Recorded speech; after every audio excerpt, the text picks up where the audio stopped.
আসিয়া হত্যার এখন হত্যাই বলবো এটা, কারণ হচ্ছে ভিকটিম মারা গেছে, তো এখন হত্যাই বলবো।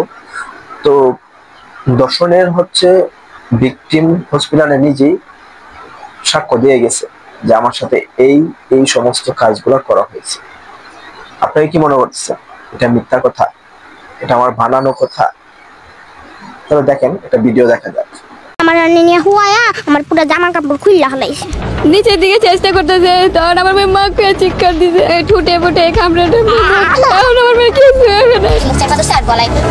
আমি ওই পুতুলটা নিয়ে দাঁড়াইছি আর আমার গলায় আমি ঘরে পটি আছে ওইটা দিছিল, পটি ধরছে গলায়। তারপরে আমার কয় কি তুই যদি কোনো কথা কস, তুই যদি তোর মার চিৎকার দেস মা কয়া, তাহলে আমি তোর কল্লার একবার কাটতে হলো। আমি ডরে পরে আমার নিয়ে হুয়ায়া আমার পুরো জামা কাপড় খুললা হলাইছে।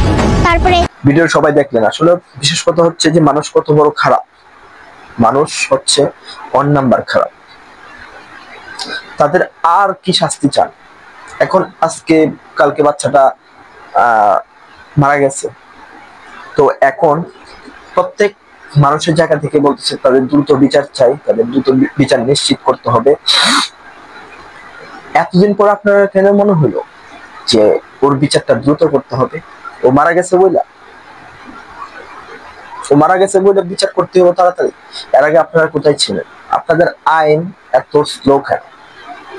ডক্টর মোহাম্মদ ইউনূসও এখন বলতেছে যে ভিকটিমের বিচার করতে হবে।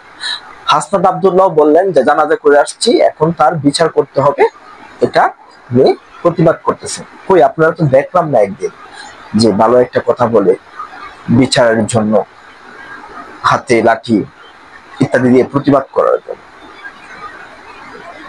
এটাই কি বাংলাদেশ? দর্শনকারী এভাবেই সে কিছুদিন পরে জামিন পেয়ে যাবে। আমরা তো ওই পুলিশের ধরে নিয়ে যাটা এটা শাস্তি হয় নাই তো আমাদের। আমরা চাচ্ছি যে দর্শনকারীর বিচারটা হবে প্রকাশ্য দিবালোকে। প্রকাশ্য দিবালোকে আমাদের শাস্তি দিতে হবে। এমনকি আমি না, এখানে একটা গণমাধ্যমে একটা বুটাবুটি হয়ে যাক যে কে কে চায় যে দর্শনকারীর বিচার প্রকাশ্য দিবালোকে হোক। যেটাই আপনারা যদি ভয় পায় থাকেন যে এটা আমাদের উপরে আসবে ভবিষ্যতে, যে প্রকাশ্যে দিবালোকে বিচার করা যাবে, তাহলে বুটাবুটি করেন। একটা অনলাইন প্ল্যাটফর্ম আছে, এখানে বুটাবুটি করেন, তাহলে তো দেখতে পারবেন কে রায় দেয় সবচেয়ে বেশি। তাহলে জনগণ যে রায়টা দেয় সেই রায়ের দিকে আপনারা যান। ভয়ের তো কিছু নাই। আর কত মায়ের সন্তান এভাবে নষ্ট হয়ে যাবে, অকালেই শেষ হয়ে যাবে, মৃত্যুবরণ করবে এভাবে। তো আমরা তো সমস্যা নাই, আমরা যারা উপদেষ্টা আছি তাদের তো সমস্যা নেই। তাদের বাচ্চা তো আর দর্শন হয় না, তাদের বাচ্চা তো খুব ভালোভাবে থাকে, ভালোভাবে চলাফেরা করে চলে। তো সাধারণ মানুষের বাচ্চাগুলার সমস্যা।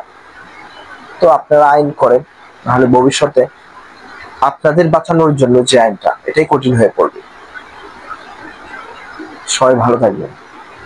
এমনকি আমি তীব্র নিন্দা এবং প্রতিবাদ জানিয়ে আমার ভিডিওগুলো শেষ করছি। আল্লাহ হাফেজ।